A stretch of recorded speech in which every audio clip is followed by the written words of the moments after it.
Hello and welcome to a brand new episode of the Nerdpocalypse Podcast. I'm your host, Jay. I'm here with my co-host, Micah. Hey. All right. We are back, just the two of us this week.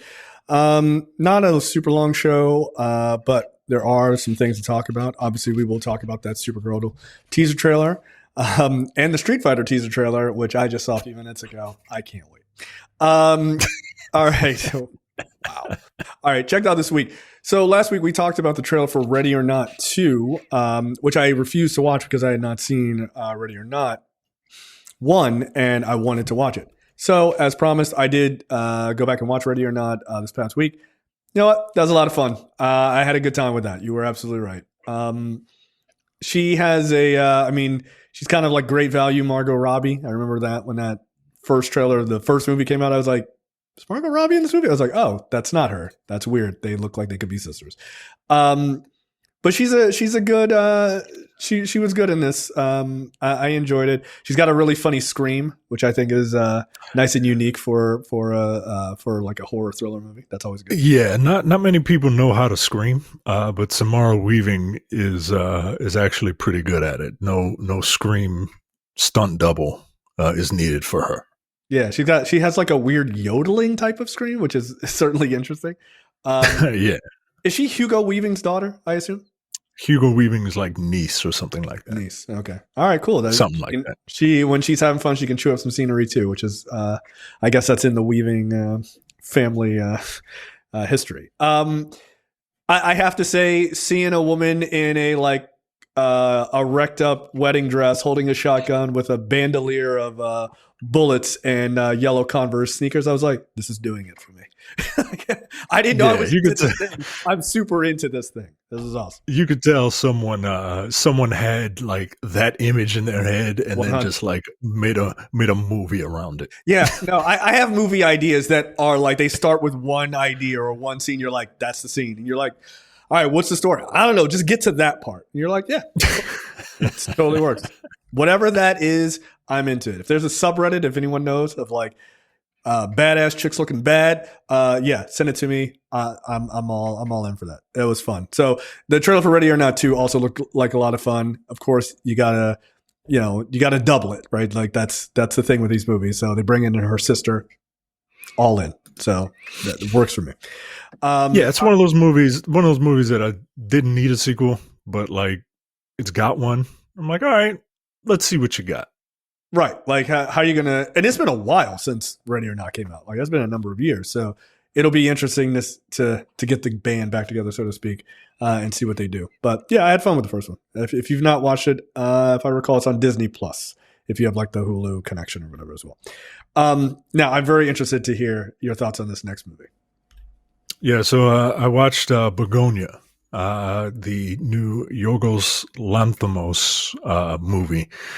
Look, that guy does weird, interesting stuff, and he's the first movie I saw of his was The Lobster, where it was these people know they're going to die and they're going to come back as like an animal or something, and it was super interesting. It was weird. It was absurd, and I like a lot of his absurd movies. He also did Killing of a Sacred Deer, The Favorite, Poor Things, Kinds of Kindness, and Bugonia now. And I saw Poor Things. I really like that.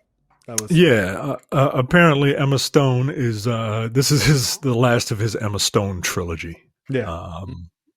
Look, if you like those movies, if you like the absurdity of those movies, they talk about certain things about society, but in like a weird way. Yeah, you'll like Bugonia, man. Like this movie speaks about like conspiracy theories and classism and stuff like that. And I think it's very good. I think, we used to call Jesse Plemons Fat Damon.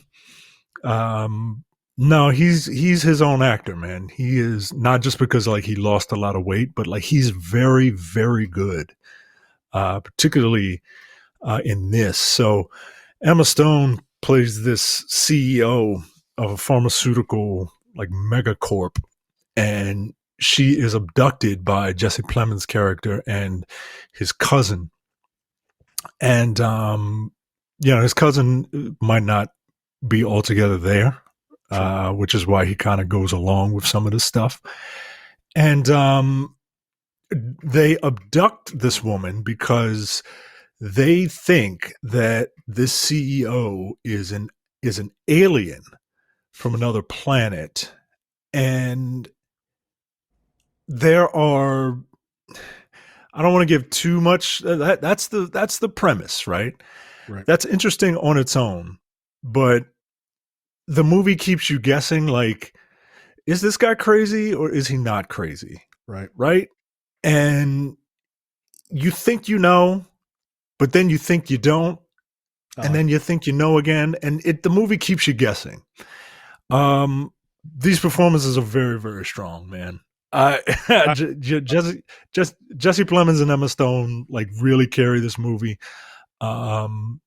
The cousin, who is trying to find the actor's name, Aiden Delbus, he does a very, very good job in this also. And Stavi is in it. Yeah, no, I know. Apparently they called him. The director was like, I want him, because he's Greek. The director's Greek, and obviously Stavros Halkias is Greek as fuck. And so, yeah, apparently they called him and was like, hey, we want you to be in the movie. He was like, this is a joke? What? Yeah. I heard, well, he's a cop or something, right? Yeah, he plays a cop who is searching for the CEO and has a connection with Jesse Plemons' character. And the connection is, a lot of, I'm sorry about what I did to you in the past, but, we can forget about that now, because the cop was his babysitter. So,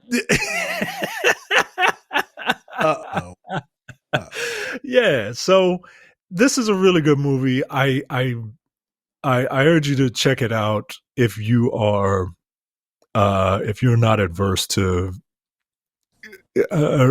ridiculous stuff, right? No, I'm all in for this movie. Yeah, this is a very, very good movie. It's based off of a Korean movie. It's a remake of a Korean movie. So, yeah, man, this is a very good movie. I highly recommend it. You think this is going to be in the Oscar conversation? Maybe for performances, not for the movie in general. But I think Jesse Plemons. Yeah, I think Jesse Plemons and Emma Stone could be nominated for Best Actor. Emma Stone, they love it when actors do like wild and crazy stuff, and Emma Stone shaved her head for this. Yeah. Mm-hmm. It's not a bald cap. Like she really shaved her head. So yeah, I these are strong performances, man. And particularly Jesse Plemons. Yeah, I recommend this movie, particularly for you and anyone that is not afraid of like absurdist black comedy. All right, that's cool. Look, I'm gonna tell you something right now. I've got 2 movies that I'll be watching this weekend. Bugonia is one of them. The other one, because it's December 12th, and finally it has arrived, because I have shown immense patience, immense fucking patience. I get to watch F1, and I am so excited to watch it. Cannot wait. You know what else comes out? The Knives Out movie. The that's right. That's this weekend too. Fuck. That's right. God. Yeah. So you'll be watching 3 movies, buddy. I will be watching 3 movies. Look, I'm giving my wife one shot. I'm like, you want to watch F1 tonight? No. All right. That's it. Look, I'm fucking passing you like that car in fucking Monaco. Like, look, you got what tonight? You either want to watch it tonight or I'm watching it tomorrow when I'm working. Get the fuck out. Yeah, she would. It's a feel good movie, man. It's like Top Gun Maverick. Of course, it's just like, dude, this is a good movie. This is just like, this is a movie being a movie. This is a movie ass movie, and I'm digging it. Yep. Look, there's a reason why they held it for 6 months before putting it on screen. They knew exactly what the fuck they were doing. So look, I ain't mad at it. I mean, I'm mad, but I'm not that mad. All right. Here we go. Into the mouth of fucking madness. First look at Street Fighter. Now look, Micah, you sent me, I've seen Akuma, I've seen Balrog, and I am saying these in a very specific order, and I have seen Guile. I had not seen all the other characters, so let's walk through what the fuck they were thinking. So last night, as we were recording, the Video Game Awards happened, and the entire cast of the Street Fighter movie came out to present an award. And go ahead and take a look at the posters link. And when they did that, they showed basically a sizzle reel of the new Street Fighter movie, and along with that, the media rollout is happening, and it's wild. It's wild. Look, I'm a big Street Fighter fan. Okay, I had seen Blanka before. Okay, all right. And look, as much as I harped on that Mortal Kombat movie that came out a couple of years ago as being ridiculous, this looks equally ridiculous. And I'm saying this like as a Street Fighter fan. No, this looks. It doesn't look good. It doesn't look good. It doesn't look good at all. But I'm gonna watch it. Whether or not I go to the theater and see it, I don't know about that. But yeah, excuse me, I know about that. I am not seeing it. I can definitively tell you, I will not. So we're gonna just quickly kind of go through some of these posters. Andrew Koji as Ryu. I don't know what's up with this dude's face in this image, man. He looks like his beard. He shaved his beard. Like that dude normally has a beard, and like that dude's a badass, right? Like in that show, was it Warrior? I think it is. I hope so. I hope so, because this image of him in his poster, it ain't doing it. Yeah, it's not doing it. It's not doing it. This dude playing Ken, Noah Centennial. Yeah. This is your new Rambo, guys. This is your new Rambo. Cool. I like the top knot for some reason. The douchey white American top knot. Okay. That's Ken in his Street Fighter V iteration. That's the hair that he had in Street Fighter V. Okay. Fair enough. The hair, and believe it or not, this is an improvement from what was shown in Street Fighter V. He had banana hair in Street Fighter V. It was ridiculous. Girls. Yo, that's hilarious. The actor playing Chun-Li is what is this woman's name? Kalina Liang. I mean, I'm not mad at this. I'm not mad at it. It's pretty much impossible to find someone who is built like Chun-Li unless they are a bodybuilder. Yeah, because Chun-Li's legs are ridiculous. Yeah, 2/3 of her body weight. She famously has big legs in the games. There was a game that recently came out called Fatal Fury City of the Wolves, where Chun-Li is a guest character, and they made it their mission. They said they want to make Chun-Li's legs as big as possible. And I gotta tell you, man, it's ridiculous how big. Look, as a drumstick man yourself, their legs are fucking huge, man. Look, remember earlier when I was like, hey, this is what I'm into? This is also what I'm into. Look, I like athletic women with great legs. And Chun-Li is an all-time favorite. Also, these proportions are wild. The proportions are ridiculous, yo. God bless. In the trailer, they show a woman who I am assuming this is supposed to be Chun-Li, with like bare legs, but bro, that's not this woman's legs. All right, I think they hired a pair of stunt legs. Yeah, you got to get stunt legs to be in this trailer. Which, look, I ain't mad at it. The next one, look, I know you guys. I know you guys tell me that this actor is phenomenal. He gonna kill it. Yo. He gonna kill it. It's weird. He's gonna fucking kill it. I guarantee you he will. This Bison outfit, he doesn't project Bison to me, right? Like he projects like, No, like you gonna ruin the day you said that. You gonna ruin the day you said. Look, he's gonna be the best actor in this movie. I guarantee you he will be. He's the best. Look, I am not one of those people who was afraid to come on here and tell you when I was wrong. Okay, so when I see this and this guy blows me away, I will be the first one up here to tell you I was wrong.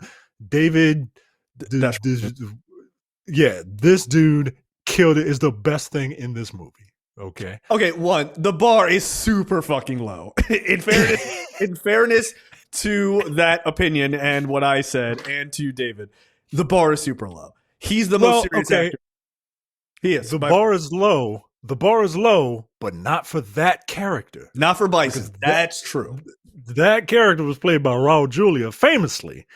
His final performance, and he went out. He went out with a bang, in my opinion. It all depends on how he's written. Like if they let him chew up some scenery, David's gonna fucking kill it. Like you remember him? He was Polka Dot Man in Suicide Squad. Yes. Right? And he was really good in that like wackadoo little character role. But like, yeah, he's a really good actor. Okay. Look, my attitude is that of this entire movie. Holy shit. The next poster, it affects me because I am a Guile main. Guile is the character that I've been playing for 40 years, and Cody Rhodes is Guile. And while I'm not upset that Cody Rhodes is Guile has a certain look, man, that is very difficult for white people to translate. His hair is not doing it for me. The people at Lego have done it better. Okay, like this is insane. Look, he has the look. If you fix the hair, he's got the look. Like clearly they got the outfit exactly right. I mean, not hard to get an outfit right when it's a tank top and camo pants. Right, like just fatigues. Like this is pretty easy as it goes. This haircut is so bad that my immediate thought was, oh, I understand what's happening. Tyler Perry is directing this movie, right? Like this is how bad the wigs are. Like these are this bad. Stop being so unbelievably slavish to the source material. Like that, you can't do that haircut in real life, man. It doesn't work. You can have a fade. I'm not even mad at a high top fade. Not this one, yo. It looks like a fucking Lego brick on his head. It looks like it's popped on, right? Like if it was shaved at the sides and then went up, right? Like it would work. It's just okay. This is a very like the original design is an extreme Japanese take on a military crew cut.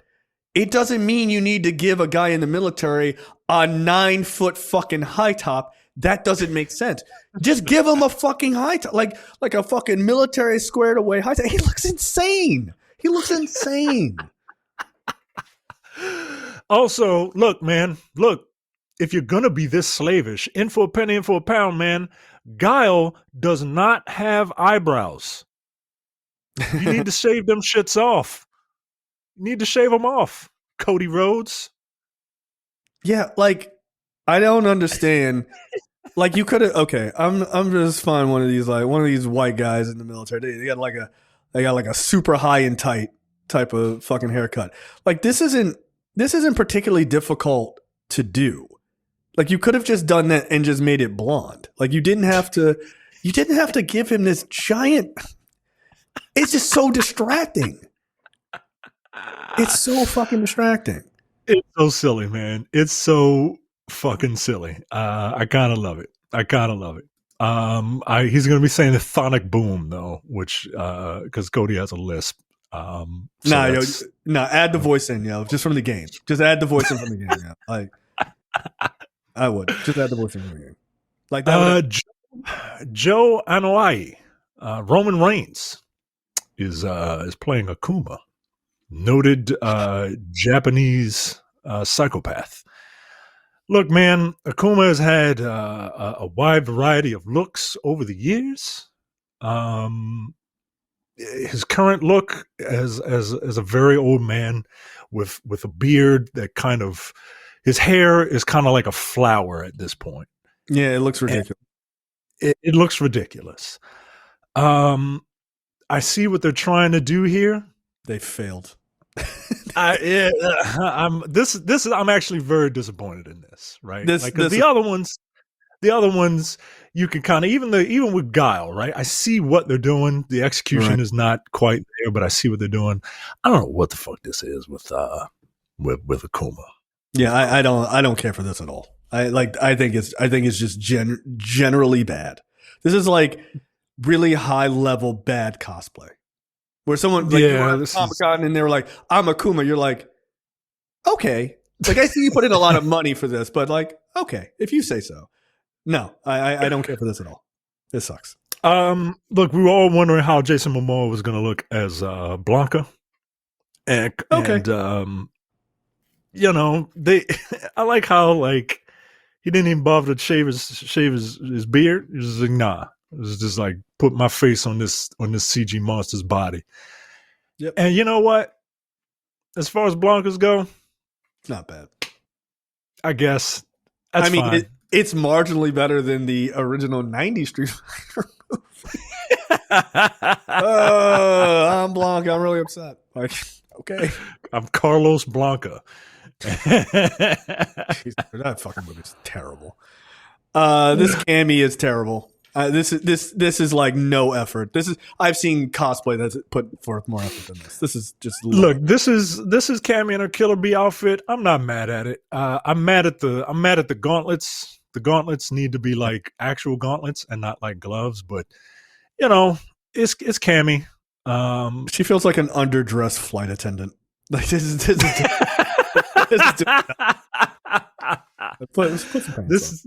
This is before she I'm assuming she's still like under so Bison is obsessed with like reincarnation, like he wants to transfer his soul into other bodies because like his current bodies are dying because of all the psycho powers. So he creates all these different bodies, and a lot of them are women. He calls them in my eyes, the big bad dictator, the big badass dictator is a trans person. And, arguably. And I'm perfectly fine. And I'm perfectly fine with that trans representation. Yep. Being in video games. I don't like the black representation in this movie. How about that? Curtis, what are we doing? What are we doing? Curtis, what are we doing? I need a documentary about what the fuck was going on in this movie. That's make that documentary. Look, Balrog has a wild hairline, dude. He does. But he also has a forehead. And his gigantic widow's peak doesn't necessarily reach down and touch his eyebrows, right? It's usually kind of like up here, right? It's a little more subtle than this. But maybe subtlety is not what they're going for. I feel like they're not. I feel like they're not going for subtlety. Like as it goes, this is not bad. But again, much like Guile, you're being slavish to the design. Like you could have a guy with the fucking widow's peak. Just don't make it so extreme. It still translates. It's fine. You just don't need to make it so over the top. And okay, but as it goes, it's not terrible. Not terrible. Dawson, look. I feel like whatever we say here is going to be offensive, so let's just have at it. I mean, these are your people. These are your people. I'm not gonna. Is this guy taking it seriously? Because it looks like he's making fun of Indian people with this phone. I feel like he's making fun. I feel like we're doing a better job at being respectful. In the trailer, I'm not mad. It actually, I thought it looked pretty good. Yeah, I'm not mad at Dalsum. I'm mad at this pose. So Dalsum is he's what we call in the video game zoner, right? So he can keep people at bay, but he does it with extensions on his body, and in this case his actual body, right? So he is a yoga practitioner, which means he's very flexible, and in the game he can stretch his body to keep opponents at bay. And I think this is represented by the fact that his stretchiness is represented by the fact that he's crossing his fingers in the poster for some reason. Yeah. Why is he his fingers? Is that to represent? I feel. I mean, look, I could be wrong, but I've never seen that. Like. Also in the games, we're Indian. Like we got it. All right, we fucking got it. In the games, this character straight out of Temple of Doom, your favorite Indiana Jones movie. It's the best in the games, he has a necklace with 3 skulls on it, yes, representing dead children from his village. Yeah, but they didn't do that here, right? That's like they do that. No dead kids around his neck. Yeah, I feel like you just do it anyway. Who cares? Vega, Orville Peck is Vega, and that's a Vega ass Vega, Yeah, like I don't know what to think of this. It's a bad pose because like does Vega have a little belly or like what's going on here? Like he's supposed to be like super lean, fit guy. Like he's just so weird. He's a ninja. He's a Spanish ninja. He's a ninja, so he's kind of supposed to be pretty lean, but Yeah, I mean Vega's a I ain't mad at it. Look, perfect casting. Perfect. Oliver, I mean, no notes, dude. Like he nailed it. He even has this. Zangief even has this particular outfit as a skin in Street Fighter 6. No notes. This is absolutely the perfect casting. That dude is also gigantic. Like when the cast came out, right? Cody Rhodes is not a small man. Roman Reigns certainly is not a small man. This guy is making them like he is looking down, like straight down at them. Like he is a gigantic human being. Well, he was in the latest. Yeah, he's in Reacher, and he makes Jack Reacher look small, who's supposed to be like 6'4" or some shit. Yeah, he's humongous. This dude is perfect huge. Yeah, this is perfect casting. Turn off the TV. Like, quick, change the channel. Change the channel. That movie is so stupid. E Honda. Hiroki Goto, I believe, is a Japanese professional wrestler. And, he looks like a sumo wrestler, man. Yeah, no notes. I mean, yeah, he's a fat Japanese guy. Like, okay, like I don't know what else to tell you. Like, that's the look. And a nigga who looks like a sumo wrestler. We found one. All right, well, you fucking nailed it. Easiest casting of all time. Andrew Schultz. Hate it. Fucking hate it. Fucking hate it. Look, I don't find Andrew Schultz funny. An asshole. I kind of wish he shaved the mustache. I don't know what he's doing here with Dan. Isn't Dan Hibiki Japanese? He's like half Japanese, half European. Everybody is like half something, except for Ryu. Everybody else is is Japanese and something else in Street Fighter, which is even why Zangief. Zangief is half. Well, no, not Zangief, but like people like Sean, who is the black character, the that they won't bring back for some reason. His name is Sean Matsuda or some shit like that, okay. Right? Like he's everybody's half. Even Ken is like a quarter Japanese, right? Like he's not full American, but yeah, Dan Hibiki. Eric Andre. No. Plays, hold on. I'm gonna just tell you right now that minus the outfit, Andrew Schultz is a fucking shoo-in for a live action Waluigi. Like this is the look. Just give him a fucking hat. Like you don't even barely change the clothes. Barely change the clothes. A live action Waluigi done. Like Dan Hibiki is ridiculous.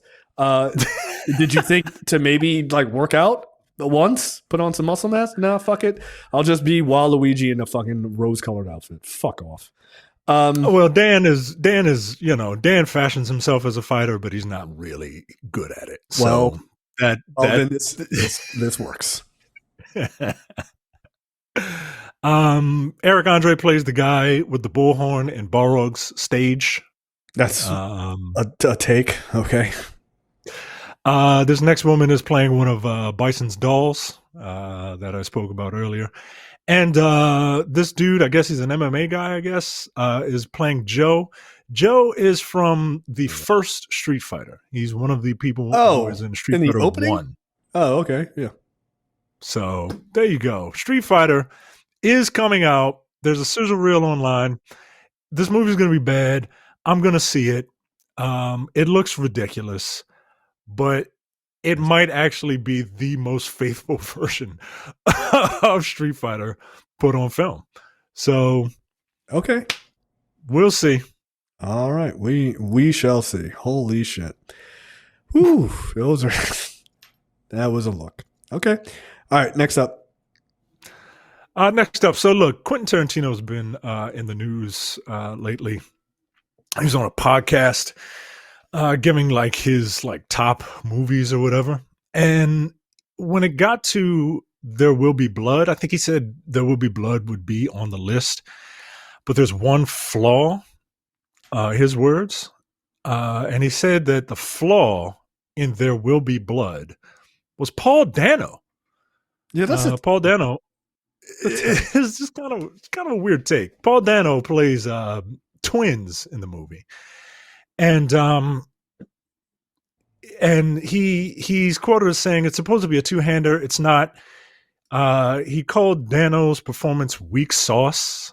He said that Austin Butler would have been better in the role.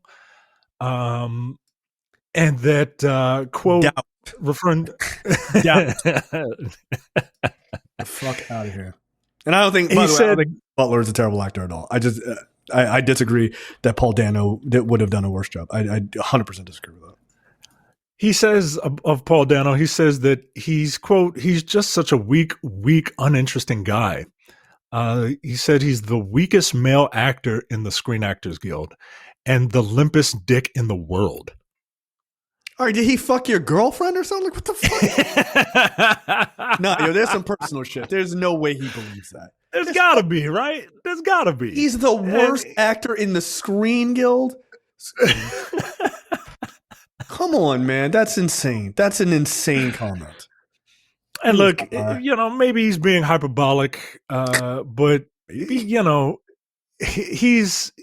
for shock value or whatever. But he also said, I don't care for Owen Wilson and I don't care for Matthew Lillard. And these are just kind of some random names, man. Yeah, I don't like shit like this. This is annoying. Unless Brian Cox is doing it, because Brian Cox gives zero fucks. And I enjoy listening to Brian Cox shit on anybody. He could take one out on me. I'd be like, this is fine. Like, you making fun of me? That's cool. I respect you. But Tarantino, like, dude, relax. Like, maybe he's just at that, but maybe that's him. Maybe he's at that point, right? Maybe he's at that Brian Cox point where it's just like, I don't give a fuck what anybody says about anything. I don't know. It's just kind of weird. It's just kind of weird, particularly from this guy, right? Who has his own, like, issues, right? With people. Right. And like he would, like, in movies where, like, women have to get kind of roughed up a bit, he would use his hands in close-up shots to, like, smack them around. You know what I mean? I don't care. Like, that's weird. That's weird, bro. Yeah, like, that's weird. Like, and not to mention all the race shit, right? Like casting yourself to say the N-word and shit. And look, I'm a hypocrite because, like, one of my favorite lines in Pulp Fiction is the dead nigger storage rant, right? Like, it's just fucking funny, man. It's just fucking funny because my house ain't a place for storing dead niggers, right? Like, it just, I don't know, man. Like, he wrote funny. That. Like, he was like, of course he fucking wrote it, right? Of course he wrote it, and he cast himself to play it. Like, he was like, "There's only one white man that can deliver this line with the heart and the vitriol that is inside me." Yeah, Right. look, I think people say that he's a racist or whatever. I don't think that he is. I think that he is a guy who's like, you don't get to tell me what not to say, and like that's an annoying white guy trait, which irritates the shit out of me, because like the world is complex, but like that's how he always came off to me, as just a guy of like, I'll do what I want to do, and I'm gonna make movies so good that you'll be like, yeah, okay, like, you know what I mean, like. He doesn't hire Sam Jackson to play idiots. Like, he gives Sam Jackson like the meatiest of roles, right? So I don't think he like hates black people by any means. I just think he's an arrogant white dude who's like, I just want to do what I want to do, and nobody's going to tell me no. I think that's he is the argument for gatekeeping, right? Like, he is the argument for, you let them in the cookout. This is what they're going to end up doing. Yeah, right. I think that's right. And he's like the final boss of that. Right. And look, the guy's work is, I'm a fan of the guy's work. He says nigga too much, but, I don't really care for that. But yeah, it's just kind of weird to just be like, no, fuck these actors specifically. Yeah. It feels petty to me. It feels really petty. Yeah. It feels like you don't need to do it. You don't need to do it. But, whatever, man. You're a bigger name than Paul Dano. Like, you are. Right. Like, and not that Paul Dano. It's punching down. You punch him down. Punching down. Right. And look, I'm not here to you do whatever you want, right? But like, it's weird. It's weird for someone like that to punch down. You know what I mean? Yeah, it feels like you just had nothing better to do on a Saturday for some bizarre reason. Yeah. So if you want to hear top 10, from 1 to 10, Black Hawk Down is 1, followed by Toy Story 3, Lost in Translation, Dunkirk, There Will Be Blood. He said it would have been 1 if it wasn't for that limp dick Dano. Zodiac is number 6. Unstoppable is number 7. Mad Max Road. Wait. Unstoppable, the train movie? Yeah. I'm assuming the original Unstoppable. No, people really like the Denzel Washington movie. Like, and here's the thing. Really? Have you ever seen that movie? I've never seen it. It actually is really good.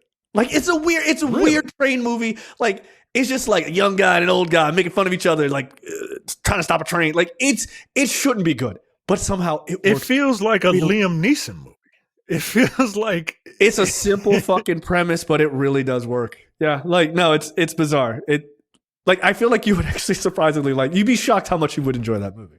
Yeah, it's weird. All right. Hey, look, I like Quentin Tarantino's work, and he's named a bunch of other really good movies. So, Unstoppable is number 7. Mad Max Fury Road is number 8. Shaun of the Dead is number 9. Midnight in Paris is number 10.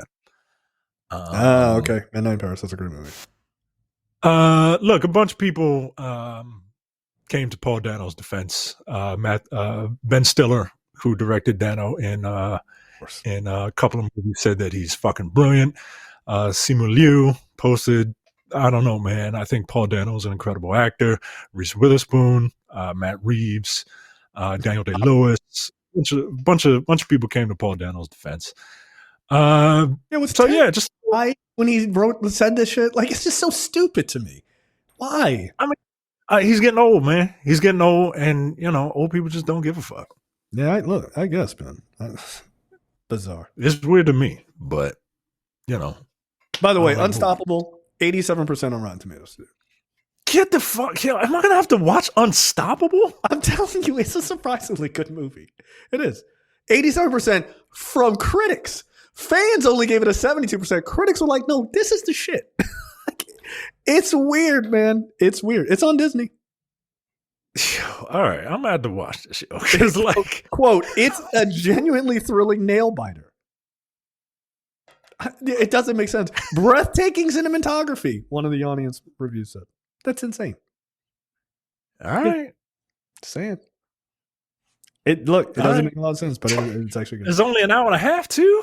Oh, dude, it's easy. I might have to watch. Yeah, I'm telling you, you'll be like, how am I? You said like, why am I so invested in this fucking train movie? Because I think, what is it? Chris Pine and Denzel Washington, I think.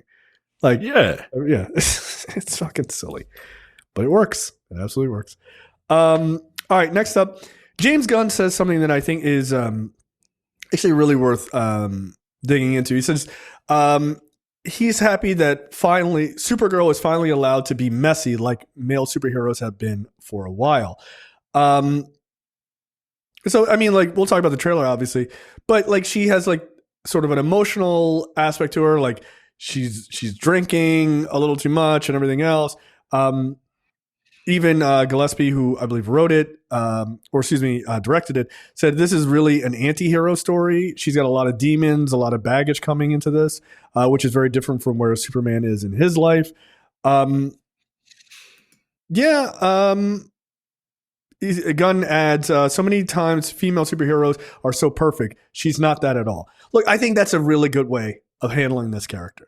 One of the things that's always been a big complaint, and I don't think they're valid, but just for argument's sake, I'll mention it. One of those like sort of big dumb dick complaints from like the alpha male dude bro red pill trying not to say something really offensive idiots on YouTube and elsewhere is like, oh, this is a Mary Sue and she's got all these superpowers and she's fucking perfect, blah, blah, blah, blah, blah. Like, cut to all the dudes that you praise in all these superhero movies are the exact same. But for some reason, women cannot be like that. So going with the idea of making her flawed, I think kind of knocks down that argument. Will they make other dumb arguments? Of course, they're dumb. I'm sure there's some angry drinking nerds, whatever their fucking podcasts are, that will complain about it. I'm never going to watch any of that shit because I'm not an idiot. And but I do think this is a nice way to kind of make her a little bit more quote unquote grounded in doing that. Because yeah, Thor's character is like messy. He drinks too much and he's an emotional wreck by the, sort of the end of the Infinity Saga. Throughout the whole his whole arc, he's an emotional wreck. He doesn't know what the fuck is going on because it depends on who's directing him. Well, there's that aspect of it. But when they finally did get him right, it's like him going into depression and gaining all the weight and, being sad. He sees his mom again. Like all of that, he's allowed to have all those flaws. But like Miss Marvel is not allowed to have, or Captain Marvel was never allowed to have those flaws. Miss Marvel, a little bit more, just because she's younger. But Captain Marvel certainly was, she had to be perfect and have no flaws, but also not too flawless because that's somehow unrealistic in these superhero movies.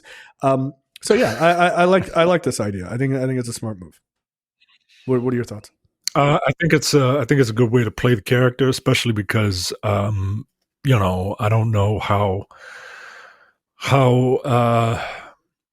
Supergirl has permeated the zeitgeist, right? Like how many people know Supergirl? Like I certainly I know of Supergirl, but I'd be lying if I told you I read any stories with Supergirl.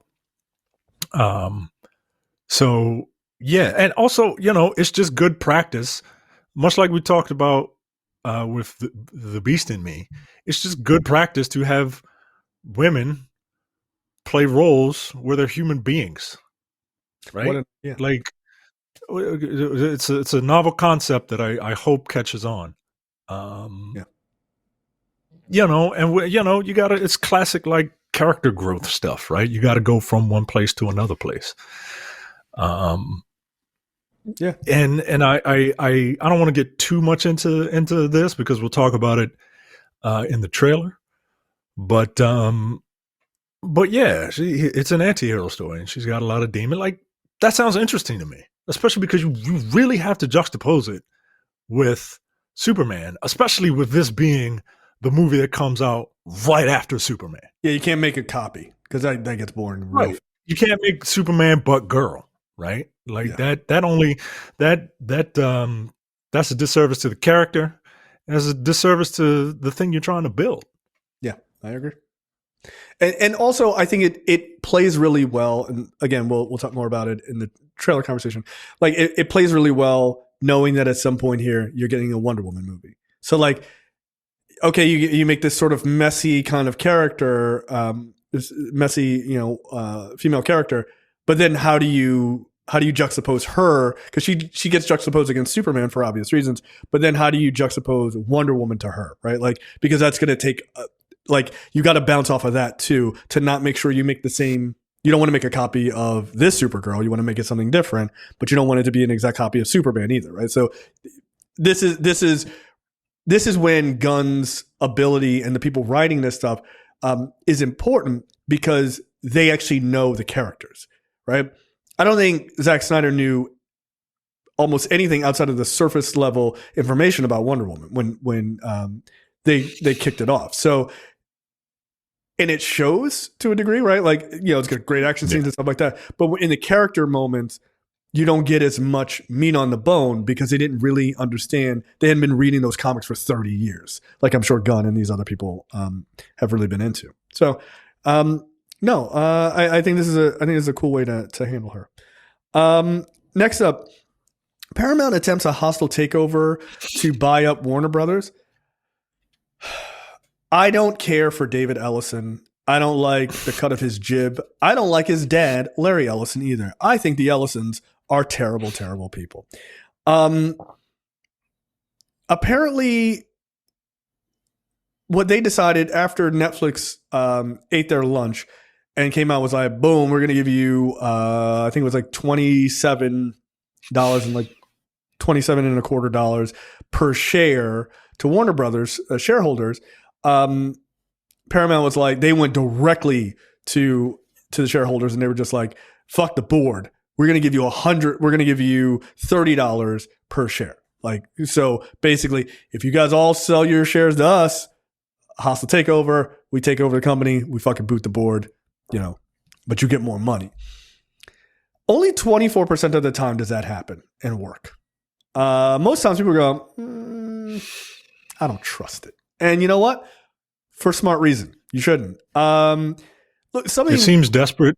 It seems desperate, Really? And it seems very short-sighted, right? Like Netflix is gambling that, hey guys, like we're giving you this. One, David Ellison just showed his hand, right? So, and that while they're in negotiations, well, WB is in negotiations with Netflix, right? So, and he gave him like a month. So it was like, all right, well, Netflix could come back and offer a better deal if they want, or which is what's more likely going to happen is Netflix is going to convince the shareholders that, like, guys, theaters are dying. Streaming is the way of the future. Mm-hmm. You're getting points on Netflix stock.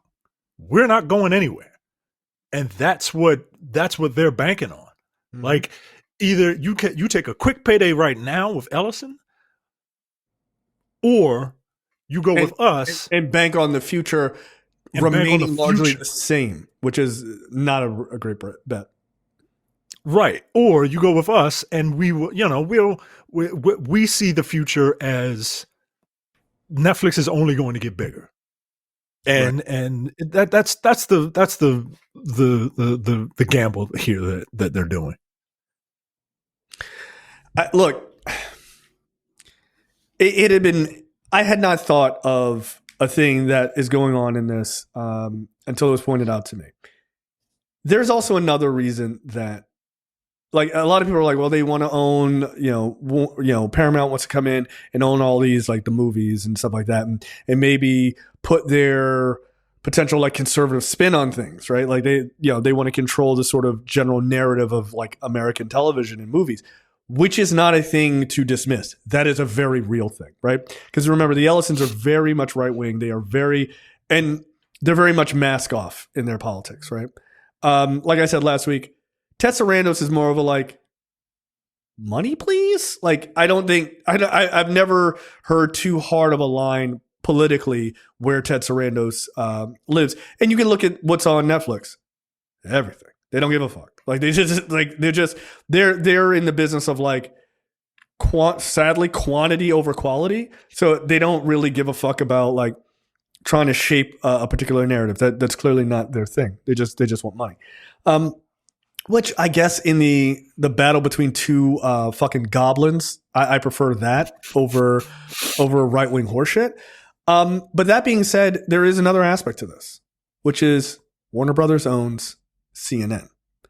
And it has been said that, like, sort of the back channel conversation is that if the Ellisons get Warner Brothers, that they are basically going to do a full overhaul of CNN and, like, fire a bunch of people and basically make CNN into a news organization that is completely favorable to Trumpism or the MAGA movement or the right or what have you. So just think of CNN just becoming Fox News, basically, or maybe even Newsmax or one of the other fucking garbage ass ones. That's not good. Now, I'm not a defender of CNN. I think CNN largely is useless, except for when it comes to like, there's a big weather disaster. Those are kind of like CNN stories. They're like, we got it, right? Like, there's a tornado hitting North Carolina. Like, their coverage is generally pretty good because that's how they started, in fairness, right? Like, that's why 24-hour news really was around. But I don't want to see it go the way of like propaganda news. I think they're just bad at like giving it balls and strikes in the news because they're owned by a corporate conglomerate. But I don't want them to become a fucking right-wing shithole. I don't. I think that's bad for everybody, and it's certainly bad for people consuming the news. So that alone is enough for me to be like, no thanks on that. Do I think Netflix gives a fuck about the news? Outside of telling everyone Netflix is great? Not fucking really. No, I don't think so. I just don't think they have any large political aspirations. Sure, they would love to own it and it be successful, but I don't think they don't have any sort of vested interest in swinging people's perspective on politics day to day. It just does not appear to be that way. Are they corporatists? Of course. Are they going to want a more favorable corporate outcome? Sure. That's not different than CNN now, right? You know what I mean? Like that doesn't particularly change anything. But very specifically pushing to one political party or another, that I have a problem with. So, will this hostile takeover work? I would venture to say it probably won't. What very well may work is that the current administration, puts their thumb on the scale to like start a bunch of lawsuits and regulatory blockades and things like that will stop this sale from going through. And then if Paramount steps in, they'll be like, oh, everything is fine. But the problem is that's only half the problem, because you're also still dealing with places like Europe, and the EU has very strict monopoly rules on the news media, news on media conglomerates and things like that. So getting it through in the US isn't the end of the problem for Paramount or for Netflix. It very much becomes a problem when you go overseas, because a lot of EU dealing with media is just like, nah, get the fuck out of here. Like, you want to know why your phone, by the way, all the new phones are USB-C? That's the EU. Because they were like, this is a grift that you keep making everybody change the lightning port, USB-C and all. Nope. You want to sell phones here? They all have to be USB-C. And they were like, okay. Because it's a lot of fucking phones. Quite literally, that's the reason everyone's switching. So the EU has a lot of power. Part of the reason that the Trump administration is trying to break it up. More on that I look forward this week. But yeah, so this fight is only just beginning. But no, I would rather Netflix have it, and I would rather none of them have it. But if it's going to get sold, I guess Netflix is a better option. So yeah, it's just a weird. Like, man, we finally hit the beginning of like the cyberpunk dystopia, man. It's fucking wild. It feels that way. It feels that way. I think there are things that we could do better, but that could change things. But we don't seem to have people who are willing to try, and that's a real problem. But we'll see. What the fuck brought to you by JTD from the Edit That Out podcast. Micah, take it away. The world's biggest spiderweb discovered inside Sulfur Cave, with 111,000 arachnids living in pitch black. A giant colonial spiderweb in a sulfuric cave on the border between this country and another country may be the largest ever found. And it was built by spiders we didn't know, like the company of others. Extraordinary is what this is being called.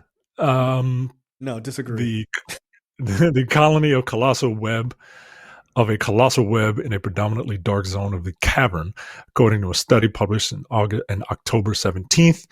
The web stretches 1,140 feet along the wall of a narrow, low-ceilinged passage near the entrance of the cave. It is a patchwork of thousands of individual funnel-shaped webs. This is horrifying. China?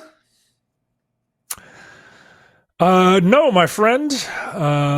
It's in a place where they like to do butt stuff. Brazil? Greece.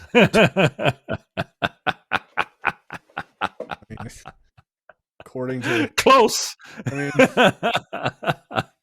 According to certain hamsters on the internet, it's really common over there. Between Greece and Albania. And they obviously have pictures of this. And no, I'm good. I'm super good. It's wild, man, because how if you see like pictures of Spider-Man like wrapped up, he's wrapping up a bunch of villains and all in the spiders and shit. Like it looks like this, man. No. This is my nightmare. This is a thing I'm not into. Oh no. Now, one, this guy is standing next to this thing without a flamethrower, and I just do not understand why not. He's just admiring it, like, yeah, yep, it's mighty good weapon. Yeah, no, white people are wild. White people are wild. Bring a flamethrower. Get out of here. Kill it all. 111,000 spiders, bro. No. Nope. Well, if I ever want a divorce, I know what to send my wife. To fuck the border of Albania? Yeah, probably. Didn't even have to need spiders. It's like, we're going to Albania. Hey, let's go to Greece. I want to show you something. Like, why? I'm gonna fucking kill you. Holy shit. No, I think your wife would throw you. She would push you in there to. Yeah, she would. She would push me in there, and then she would take the children and never and leave me forever. No, I would never do. That's ridiculous. Yeah, you know what? And she would be 1,000% justified in her. I support her. My story. Okay, so a guy who is he is responsible for collecting child support payments, recently revealed that one of the most shocking cases of his career came when the official claimed that a local man completely changed his last name, first name, and I don't know what whatever. I'll look up that word. He changed his first name and his last name every year so that he could avoid child support liability. What kind of bitter ass nonsense? Okay, all right. I can't give away what that other part is. When a person's name changes, the registry office reports this information to the bailiffs so that the debtor can't avoid paying child support this way. However, this guy was like, nah, I'm going to try it anyway. And then if you think that's low for a father, you should read about the guy who faked his own death to avoid paying child support, and a man who faked a DNA test so that he could get out of having to financially support a child. Wow. God damn. Where are these scumbag deadbeat dads? Baltimore. No, unfortunately. What is the scummiest? Shocking. Scummiest place on earth? Who has the just Russia? Russia. That is correct. Okay, all right, there it is. Yeah. You guys are the worst deadbeat dads. There are deadbeat dads, and then there are Russian deadbeat dads. Apparently, a year later, the unnamed man would return to his old name and repeat the process. This dude was like, "All right, I think I got through like 12, so I think I could just start over." This was his attempt to evade bailiffs and zero out the debt. It's unclear how long he managed to hide from the bailiffs, but his effort turned out to be futile. That's hilarious. Okay, like you're a real piece of shit. You could just amazing. How much did you pay to change a name? Right, I was gonna say it's amazing what men will go through to avoid having to wear a condom. Like, I get it, yo. Condoms fucking suck, man. I hate them. That's why I got married. Yeah. But, like, yo, I can't. Like this seems like a lot. Seems like a lot. Like you could wear a condom, and if you decide that you don't want to wear a condom or the condom fails, because that can happen, just take care of your kids. Like it's just not when they're born. Take care of your kids. This guy was like, nah, I'm gonna try. I could take care of my kids, or I could just pull the Russian version of where in the world is Carmen Sandiego type of shit. Like, what the fuck, man? This guy's like, nah, I'm out of here.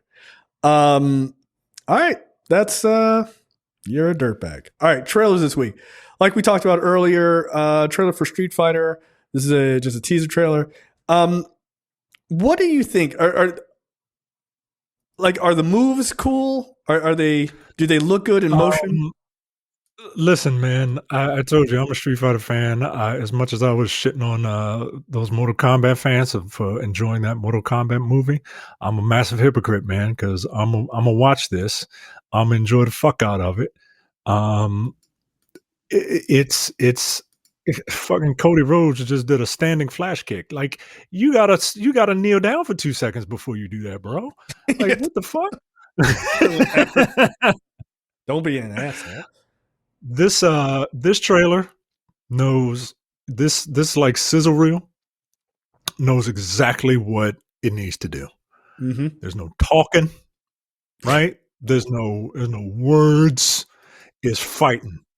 It's people punching and kicking each other, and that's what you need out of this, right? To get people excited for this ridiculous shit.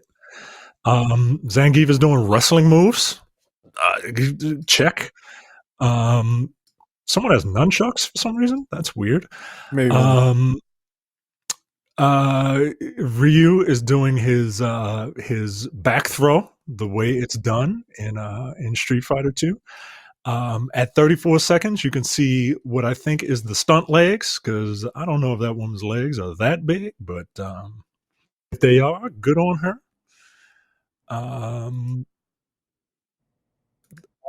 And I think I see Ken axe kicking El Fuerte, which is another joke character who is a luchador in Street Fighter. Street Fighter, every character has to kind of represent like a different fighting style, and the first fighting style for Lucha Libre was this guy named El Fuerte, and El Fuerte was a Mexican luchador who was a cook. So he had like frying pans and shit, right? Because like Street Fighter, fucking racist. Yeah, it's super. So tough. But then, all right, we got it. Jesus Christ. And he was a bad cook at that. Like that was the joke. He was a bad cook. You're 100% right. Nah, these are stunt legs. That woman's. That's what I'm saying, yo. Look, shout out to her again. I am into this. But nah, yo, that's definitely not her. Get the fuck out of here. Get the fuck out of here. Also, does this woman have an Instagram account? I'm just wondering. You know what? I'm tearing down the car at the end. I can't be mad at it. Like, there's a part of me who's like, this is dumb, but I cannot be that mad at it. I can't be. I think it's hilarious. They do know exactly what they're doing because they're showing all these characters and then they just show Guile's hair at one point. Like, you know what I mean? It's like, just to let you know, like, it's there. It didn't need to be there. Like, it just did not need to be that high. It's just very silly. I don't know why they do these like terrible, like kick through wall effects. They look so bad and cheap. But okay. All right. We shall look. see. I'm smiling. I'm smiling. I mean, Zangief. I'll watch that Mortal Kombat 2 movie that got delayed for some reason into 2026. Maybe they're trying to compete with Street Fighter again, right? Okay. Like it'll be the 90s all over again. Good. Bring it back. That's fine. Holy shit. That was fucking something. All right. Last but certainly not least, the teaser trailer for Supergirl. Look, I'll just say this. If you have a shit ton of criticisms about this trailer, you're weird because it doesn't show that. Yeah, there's nothing to really criticize. It's literally just kind of establish that this is coming and kind of give you vibes as to like who this character is. As a trailer, I think it's very, very effective. Look, like I said, I'm not a Supergirl person, but I'll see this movie because I think it looks interesting enough. I do like the fact that we are going to be doing some more cosmic shit, right? Like we're not going to be on Earth.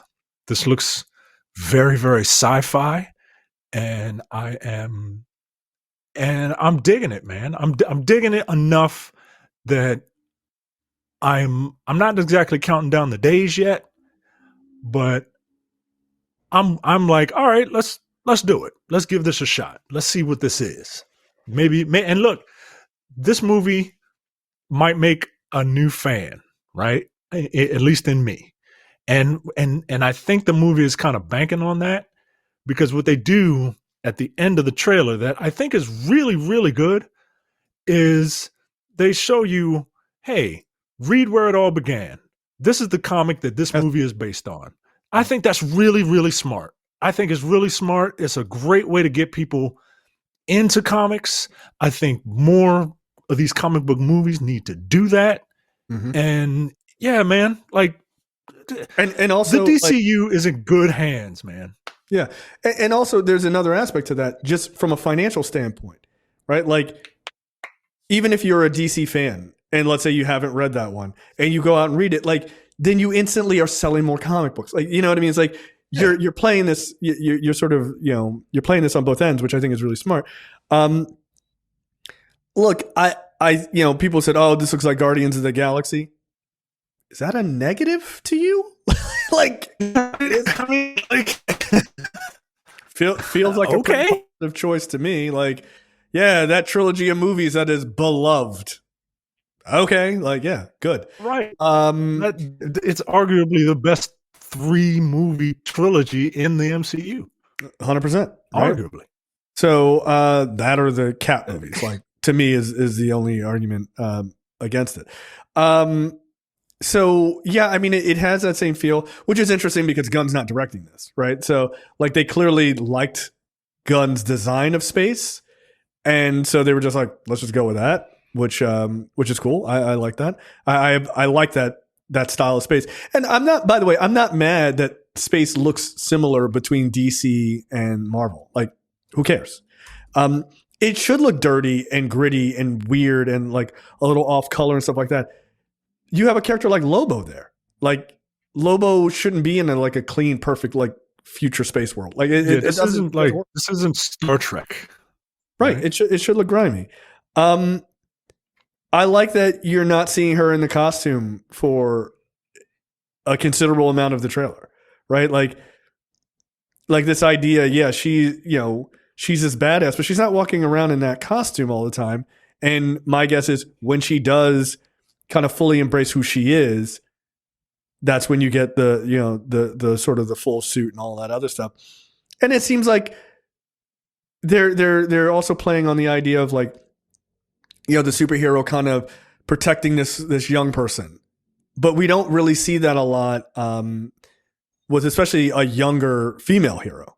Like, you don't get to see that, so that's kind of cool. I like that, but it's just they just give you enough. Like, you barely see her fly at all. Like, they're not really showing you a lot of the sort of like the standard things.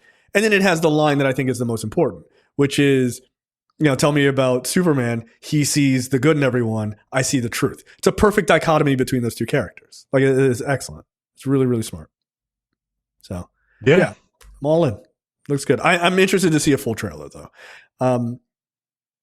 So yeah, we'll see. The little second that you get of Jason Momoa as Lobo, from what I can tell, looks pretty good.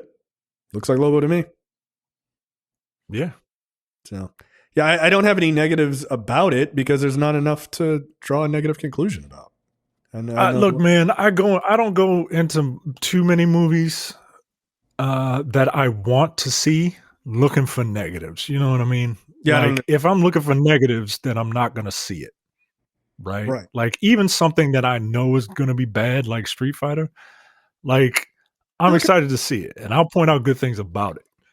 But I don't know. This looks cool for me. This looks good for me, man. Like, this looks like it's going to be really bad for you guys. Like, all right, like fucking, I like that. I like that attitude, man. Yeah, this movie looks like it sucks. I can't wait to spend $20 to see it.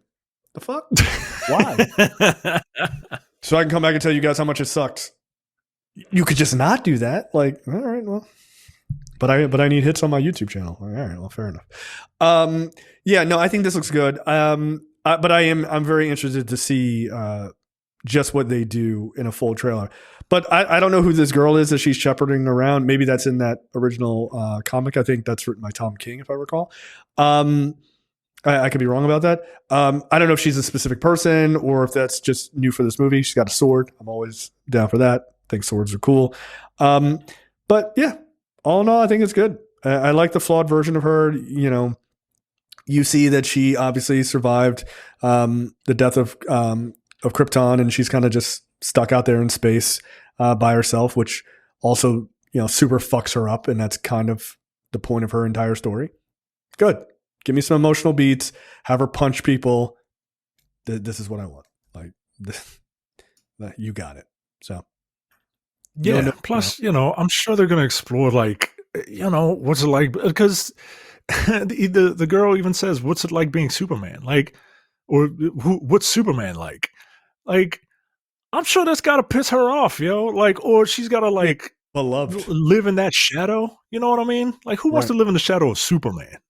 You know what I'm saying? Like, that's probably one of the reasons why she's so fucking depressed. Oh, fucking Superman. Fucking Clark. Kal-El, no.